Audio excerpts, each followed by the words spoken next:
আপনি কি মেঘের রাজ্যে হারিয়ে যেতে চান মাত্র ৫,০০০ টাকায়? ঢাকা থেকে সাজেক ভ্যালির পূর্ণাঙ্গ গাইডলাইন থাকছেন এই ভিডিওতে।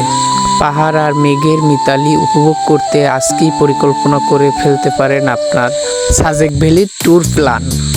তো আপনাকে প্রথমেই আসতে হবে ঢাকা সায়েদাবাদ। এখান থেকে ৫২০ টাকা থেকে ৬০০ টাকার মধ্যে আপনি অনেক নন এসি বাস পেয়ে থাকবেন। এছাড়াও অনেক এসি বাসও রয়েছে চট্টগ্রামগামী। ঢাকা থেকে বাসে উঠে একটা ঘুম দিন। ঘুম দিলে আপনার সকল ক্লান্তি কেটে যাবে এবং পাহাড়টি সুন্দরভাবে উপভোগ করতে পারবেন। এর জন্য আপনাকে ঘুম দেওয়া অত্যন্ত জরুরি, তাহলে আপনি বিষয়টি পুরো এনজয় করতে পারবেন। তো সকালের মধ্যে আপনারা চট্টগ্রাম পৌঁছে যাবেন। এখানে আপনি শেয়ারের গাড়িতে ৭৫০ টাকা দিয়ে সাজেক ভ্যালি পর্যন্ত পৌঁছাতে পারবেন। চট্টগ্রামের মেঠো পথ ছাড়িয়ে যখন পাহাড়ির আঁকাবাঁকা রাস্তায় আপনি চলতে থাকবেন, তখন আপনাকে প্রতিটা মুহূর্তই আনন্দ দিয়ে থাকবেন এই প্রাকৃতিক সৌন্দর্য।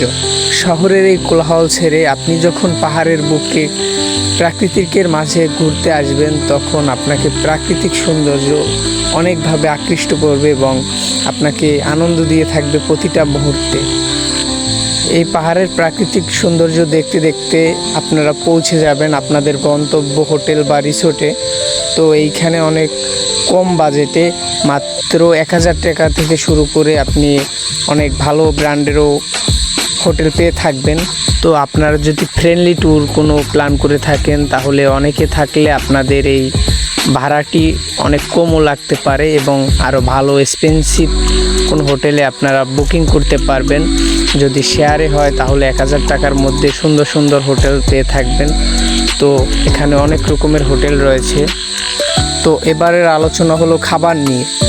তো আপনি যেহেতু ২ দিন সাজেক ভ্যালিতে থাকবেন, তাহলে ৬ বেলা খেতে হবে। তো ৬ বেলায় আপনি ১২০০ টাকার মধ্যে ৬ বেলা ভরপুর খেতে পারবেন।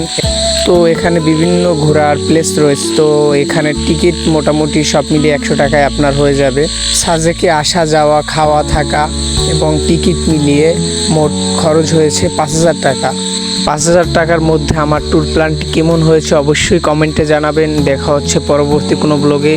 ততক্ষণ ভালো থাকুন, সুস্থ থাকুন। আল্লাহ হাফেজ।